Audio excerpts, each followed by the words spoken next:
안녕하십니까. 리나쌤과 시스템 사고 뽀개기에 오신 분들 환영합니다. 오늘은 25번째입니다. 지난번에 이어서 시스템 띵커가 되기 위한 습관 6번째 한번 말씀드려 보도록 하겠습니다.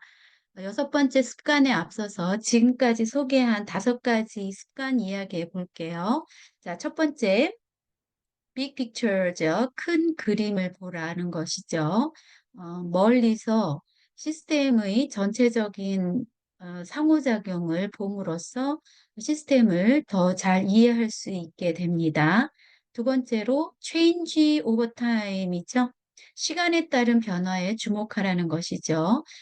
시스템 다이내믹스 시스템 사고는 계량 과학이라고도 할 수 있는데요. 계량 과학으로 모델링함으로써 시간에 따른 변화를 더 잘 이해할 수 있습니다. 세 번째로 시스템 스트럭처인데요. 구조를 보라는 것이죠. 그렇게 될 수밖에 없는 구조를 보라. 사람을 탓하기 전에 그러한 말을 씁니다. 네 번째로 멘탈 모델입니다. 멘탈 모델, 정신 모델을 바꾸라는 것이죠. 역시 모델링을 함으로써 어떤 시스템에 작동하는 기저에 깔린 정신 모델을 보고 그 정신 모델을 바꿀 때 시스템을 바람직한 방향으로 이끌 수 있습니다. 다섯 번째로 changes perspective죠. 관점을 바꿔라. 그때 제가 관점을 바꾸는 하나의 방법으로 에포케 판단 중지를 말씀을 드렸었죠. 자신의 판단을 중지함으로써 보다 객관적인 관점에서 시스템을 바라볼 수 있고 그것은 결국 관점을 바꾸게 되는 방향으로 작용하게 됩니다. 네, 그러면 오늘은 여섯 번째로 assumption인데요. 자, assumption은 우리말로 이제 가정이나 추측이라고 이제 번역할 수 있습니다. 이 그림 보면 남자아이가 시리얼을 먹으면서 이제 당을 생각하고 있죠, 슈거. 여자는 바이타민을 생각하고 있어요. 즉, 같은 시리얼이지만 각자가 가지고 있는 가정이나 추측은 다르다는 것이죠. 여기 보면 자신의 가정에 오류가 없는지 점검해야 한다라는 핵심 문구가 있고요. 여기 옆에 보면 Ladder of Inference라는 추론 사다리가 있습니다. 네, 추론 사다리는 크리스 아지리스와 도널드 쉔이 개발한 개념인데요. 그 후에 피터 생이가 더 피프트 디서플린에서 이 추론 사다리를 중요하게 다루어서 더욱더 알려지게 되었습니다. 이 추론 사다리는 총 7개의 과정을 거쳐서 사람이 행동으로 이제 옮기는 그러한 과정을 이야기하고 있는데요. 여기 보면 이제 3개만 나와 있는데요. perception, 뭔가 지각하는 단계죠. 요때 가정이나 추측이 영향을 줄 것 같고요. belief, 믿음 단계죠. 뭔가 신념 체계이고요. 그 다음에 이제 결국 어떤 행동을 하게 되는 그러한 단계를 그림으로 나타냈습니다. 어썸션하고 멘탈 모델이 어떻게 다른지 여기 보면 어썸션은 명확하고 명시적입니다. 그런데 멘탈 모델은 암묵적이고 주관적인 것이죠. 그래서 어, 좀, 어, 좀 약간 분명하지 않은 느낌이 있지만 이렇게 구분해서 이해하시면 되겠습니다. 여기 체크리스트 한번 볼게요. 내 이론과 가정이 내 경험의 결과물은 아닐까? 내 이론이 연구하는 시스템에 맞는 것일까? 가능한 대안을 생각할 때 what if 질문을 던지고 있는가? 이러한 체크리스트를 통해서 자신의 어썸션을 다시 한번 점검해 볼 수가 있습니다. 출처는 워터센터입니다. 그러면 어썸션에 대해서 좀 더 자세히 말씀을 드려볼게요. 어썸션은 시스템 모델링이나 문제 해결 과정에서 복잡한 현실을 단순화하기 위해 설정하는 전제 조건이나 추정 사항을 의미합니다. 이를 통해서 모델이 특정 조건 하에서 어떻게 작동할지를 예측하고 분석하기 위해 필요한 전제 조건을 제공합니다. 그러면 이 어썸션이 시스템 사고에서 중요하게 다루어지고 있는데요.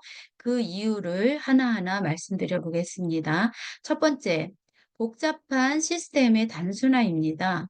시스템 사고는 복잡한 시스템의 다양한 요소와 상호작용을 이해하려고 하는데요. 이 과정에서 어썸션을 통해서 시스템을 단순화하면 더 명확하게 분석할 수가 있습니다. 즉, 시스템의 주요 동인을 파악하고 이해하기 쉬운 모델을 만들 수가 있는 것입니다. 두 번째, 중요한 이유는요, 명확한 경계 설정입니다. 어썸션은 모델의 범위와 한계를 명확히 정의하는데요. 이는 시스템 모델이 어떤 조건 하에서 유효한지, 어떤 요소를 포함하거나 제외하는지를 명확히 함으로써 분석의 정확성을 높일 수가 있습니다. 세 번째는요, 결과의 해석과 검증인데요. 어썸션은 모델링 결과를 해석하는 데 중요한 기준이 됩니다. 모델의 결과를 해석할 때 어썸션이 어떻게 설정되었는지 이해하면 결과의 타당성과 신뢰성을 평가할 수가 있습니다. 또한 어썸션을 검토함으로써 모델의 신뢰성을 검증하고 필요한 경우 수정까지도 할 수가 있습니다. 네 번째, 시나리오 분석과 정책 결정인데요. 다양한 어썸션을 바탕으로 시나리오를 설정하면 다양한 정책이나 상황에서 시스템이 어떻게 반응할지를 예측할 수 있습니다. 이는 정책 결정 과정에서 중요한 역할을 하며 가정의 변경이 결과에 미치는 영향을 분석함으로써 더 나은 결정을 내릴 수 있게 합니다. 즉, 위의 체크리스트, 아까 말씀드린 거요.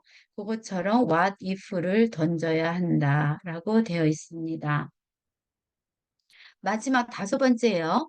학습과 커뮤니케이션 도구를 들 수 있는데요. 어썸션을 명시적으로 설정하고 문서화하면 시스템 사고를 학습하는 데 도움이 되고 이해관계자 간의 명확한 커뮤니케이션이 가능합니다. 이는 모델의 이해를 높이고 협업을 촉진하면서 모델의 결과에 대한 신뢰를 높이는 데 기여할 수 있습니다. 이 어썸션은 시스템 다이내믹스 접근법의 핵심 요소이고요. 이를 통해서 우리는 복잡한 문제를 더 잘 이해하고 효과적으로 해결할 수 있습니다. 네, 그래서 제가 이 어썸션이 시스템 사고에서 중요한 이유 다섯 가지를 말씀을 드렸는데요. 다시 한번 제목만 말씀드린다면, 첫 번째, 복잡한 시스템의 단순화. 두 번째, 명확한 경계 설정. 결과의 해석과 검증. 시나리오 분석과 정책 결정, 학습과 커뮤니케이션 도구, 이러한 요소를 들 수가 있고요. 이러한 이유로 해서 시스템 사고에서 이 어썸션을 중요하게 다루고 있습니다. 네, 멘탈 모델과 좀 구분이 되는 그러한 개념이라고 볼 수 있고요. 저는 어썸션을 이러이러한 전제하에 이러이러한 전제를 조건으로 했을 때 이 시스템은 이렇게 이렇게 흘러갈 것 같아라고 추측하는 그러한 거를 저는 어썸션이라고 이해하고 있습니다. 네, 그러면 오늘 이상 마치겠습니다. 시청해 주셔서